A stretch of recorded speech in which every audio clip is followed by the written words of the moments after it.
सांगली जिल्ह्याच्या मुख्य कार्यकारी अधिकारी श्रीमती तृप्ती तोडणीसे मॅडम यांच्या संकल्पनेतून व चितळे डेअरी यांच्या सौजन्याने आज दिनांक 21 जून 2025 रोजी जागतिक योग दिनानिमित्त संपूर्ण सांगली जिल्ह्यात 1500 पेक्षा जास्त केंद्रांवर 5 लाखांहून अधिक व्यक्तींनी एकाच वेळी योगासने करण्याचा विश्वविक्रम केला.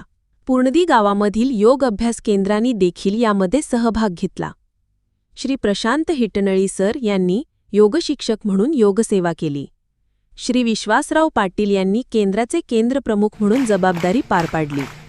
गावचे सरपंच, उपसरपंच, सर्व सदस्य, शिक्षक, पालक, ग्रामस्थ व गावातील प्रतिष्ठित मंडळींनी भक्ती योग कार्यक्रमास उपस्थिती दर्शवली व योगासने केली आणि या जागतिक कीर्तीचे साक्षीदार व भागीदार होण्याचे भाग्य मिळवले. सदरचा उपक्रम यशस्वीरित्या पार पडल्याबाबत मुख्य कार्यकारी अधिकारी धोडमीसे मॅडम, पलूस तालुक्याचे गटविकास अधिकारी पाटील साहेब, गट शिक्षणाधिकारी श्रीमती पवार मॅडम यांनी सर्वांना मिळवलेल्या यशाबद्दल हार्दिक शुभेच्छा दिल्या व योगा पूर्ण झाल्यानंतर प्रत्येकाला डिजिटल स्वरूपातील प्रमाणपत्र देऊन गौरव करण्यात आला.